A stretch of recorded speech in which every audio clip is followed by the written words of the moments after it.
Welcome everyone to another episode of Vinny Makes the Hall of Fame Case for ... And it's the first one of this show here atop Mount Manitoba, overlooking the MTS Center, where the Winnipeg Jets will probably never win a Stanley Cup, but hey, you know, it's altogether possible. You never know with the Jets. Things can happen. And Vinny, since I think that's actually a pretty good segue, because what do you see at every Jets game? Among every other hockey game, what do you see? Well, when it comes to any type of hockey game, there are many things that are always consistent. And in case you're curious, guys, this is ice hockey. We're not talking about field hockey or deck hockey. We're strictly talking ice hockey. I'm a Canadian, Vinny. We don't ask that question. That's not a separation. That's good. So whenever you're hockey, for anyone outside, yes, real hockey, not any of that grass stuff. There's always many things that are consistent. The ice rink itself, as well as the borders around it, as well as the players that play it. However, there's always one other addition that always comes on the ice, even when the players are not there. And that is the Ice Resurfacer, better known as the Zamboni. So you guys don't know, the Zamboni is the machine that cleans the ice before the players take the ice again. And just layman's terms, it looks like a giant steamroller. Basically, it's a thing of a steamroller, except it scrapes off the bad ice and puts it into snow within the machine, and then sprays on new ice and squeegees it out. You know, I've never actually understood how that worked until this very moment. I never even thought to look up how it worked. Now, Frank Zamboni is an interesting case, because he actually is in 2 Halls of Fame already, probably more, but he's in the National Inventors Hall of Fame. He's also in the United States Hockey Hall of Fame. So it's many halls. The NISMA Hall of Fame, U.S. Figure Skating Hall of Fame, World Figure Skating Hall of Fame, National Inventors Hall of Fame, U.S. Hockey Hall of Fame, and the U.S. Speed Skating Hall of Fame. So specifically what we're looking at is the Hockey Hall of Fame in Toronto, Ontario, Canada. Now, the Hockey Hall of Fame generally does things right. You know, you don't see a lot of glaring omissions in the Hockey Hall of Fame. I'm sure there's a few people listening who could say, well, yes, there are. There's this, and this. And I've got a couple myself saying that. But this is something that the U.S. Hall got right.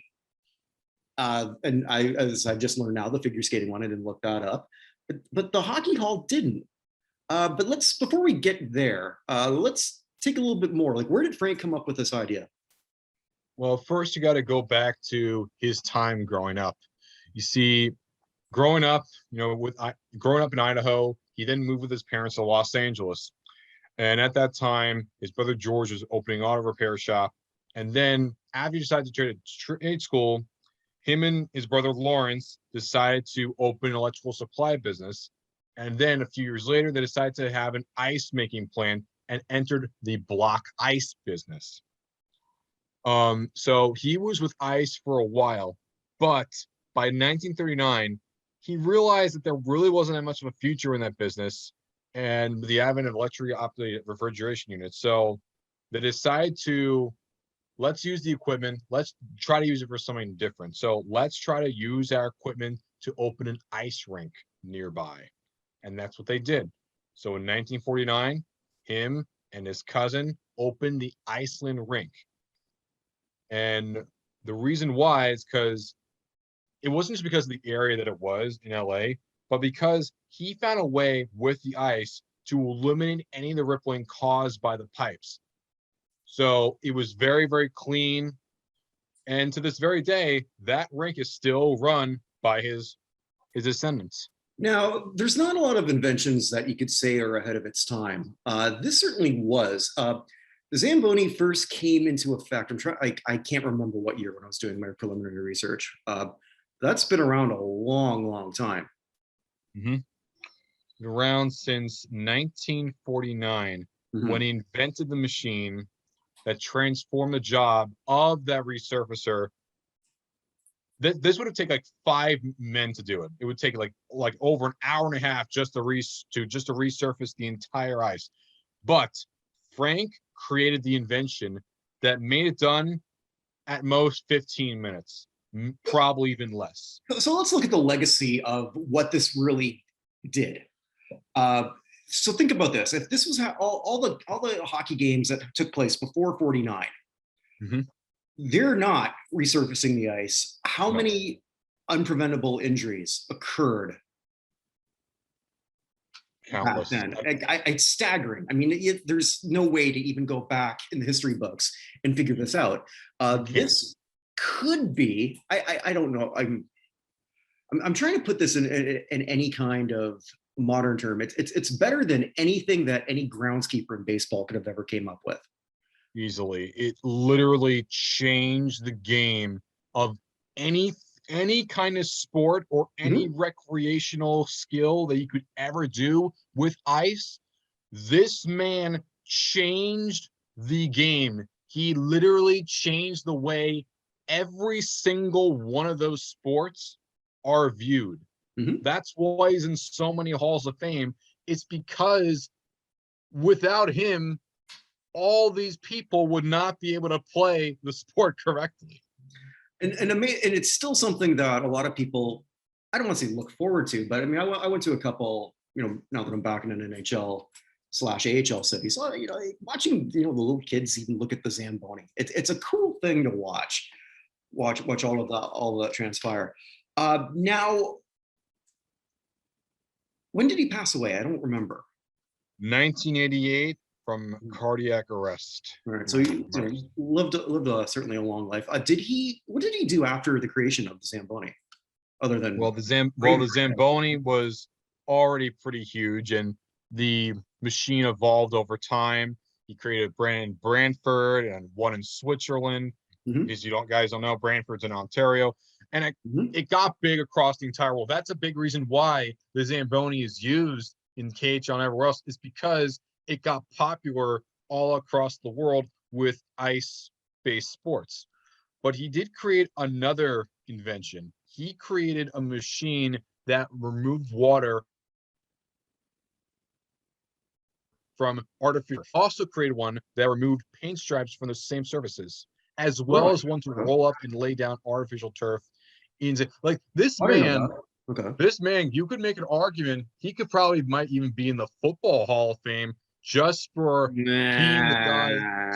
But I would not go there. I'm going to focus solely on the Zamboni because, listen, that's what he's known for. As much as I can say, make a case for it, at the same time, I can't realistically make a strong, compelling argument, as it's really just one sentence. It's not really something I would really go into much deep for.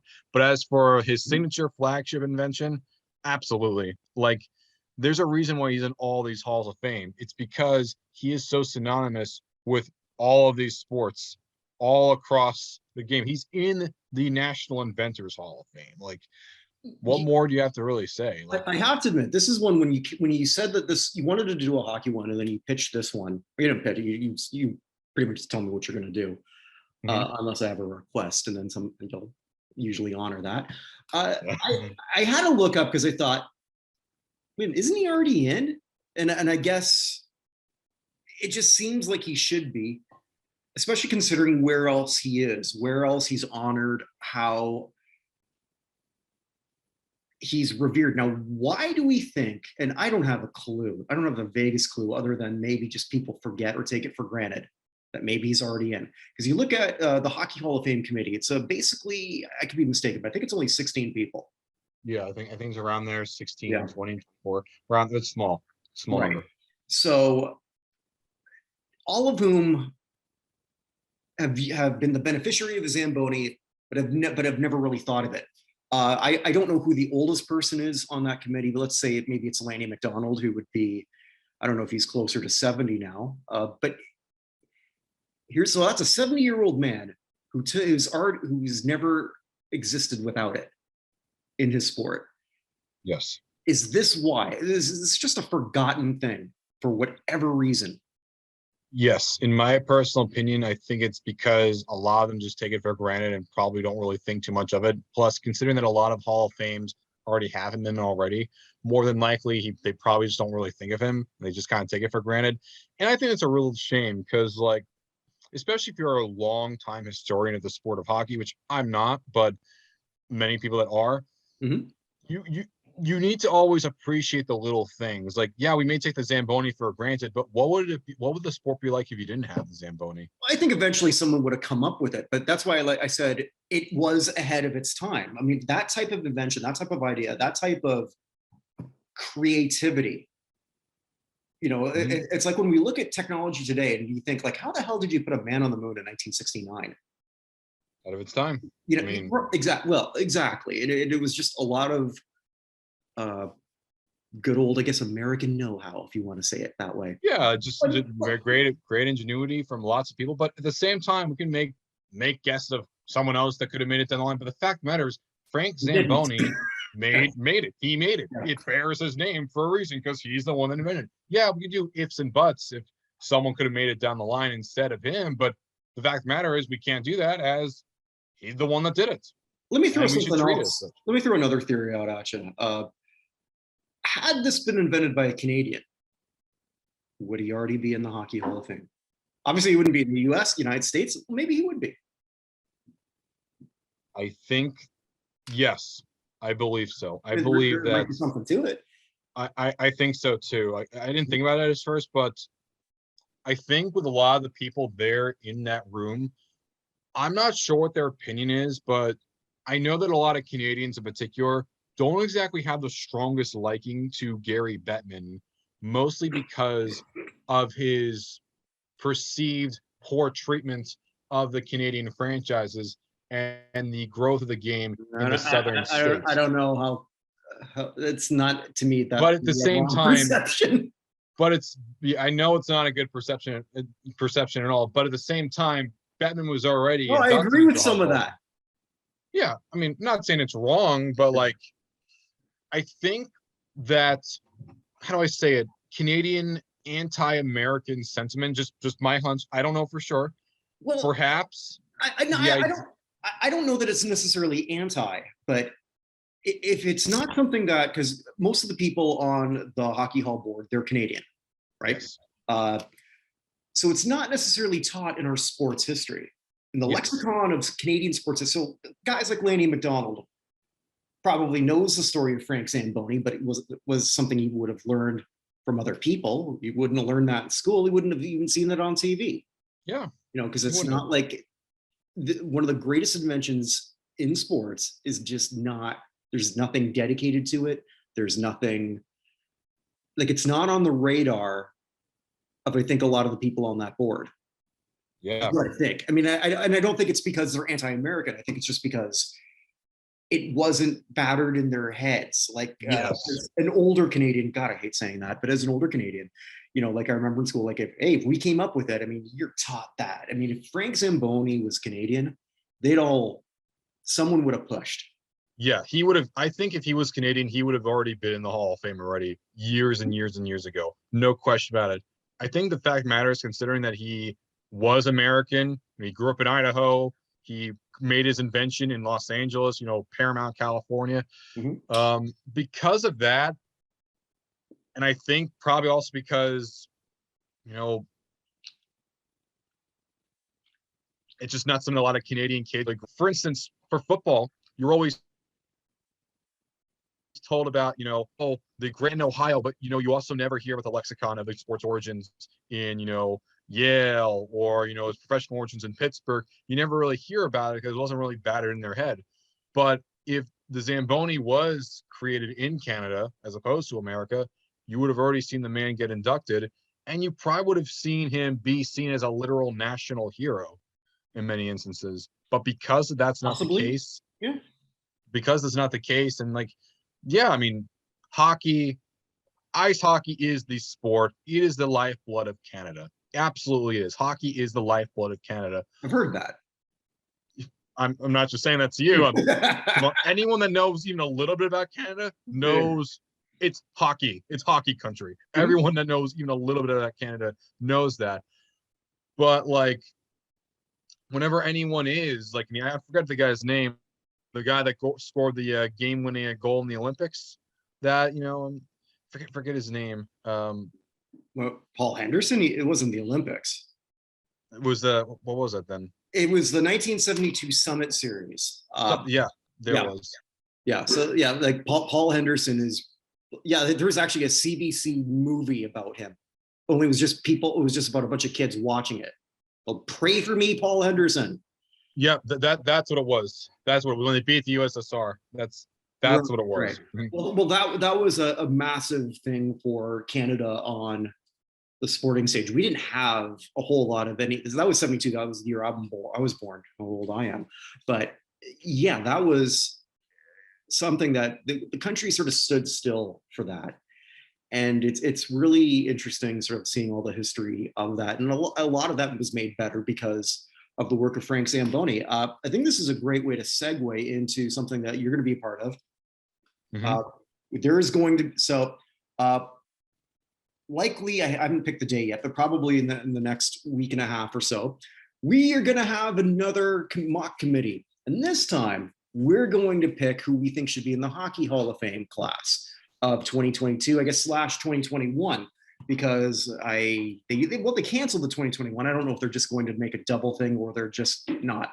I don't know. So look for that soon on the network, the Bucknerverse, as I call it, because that'll be coming up shortly. And if you want to be a part of that, let us know. We're always looking for some fresh people for that. I've got a couple new faces that'll be joining us, so I'm very excited about that. And it's pretty much just going to be who do we think will join the Sedins? Because there's no point debating that one. Yeah, you can't debate. And people say, like, would they share the same plaque? They're not going to, because it'd be two separate plaques. I hear. Who said that? Some people jokingly say, "Oh, because they're so linked together, you might as well have the same plaque together." You're stupid. Yeah, it'd be funny, but like it would be stupid.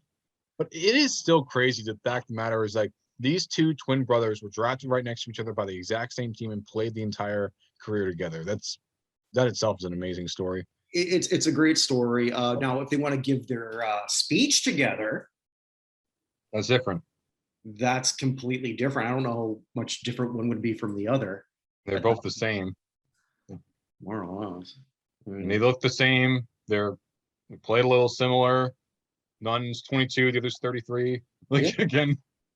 Yeah. So that's going to be coming up soon, and that and so much more on the Not in Hall of Fame network. So wherever you are, wherever you may be, stay safe, everybody. See you guys.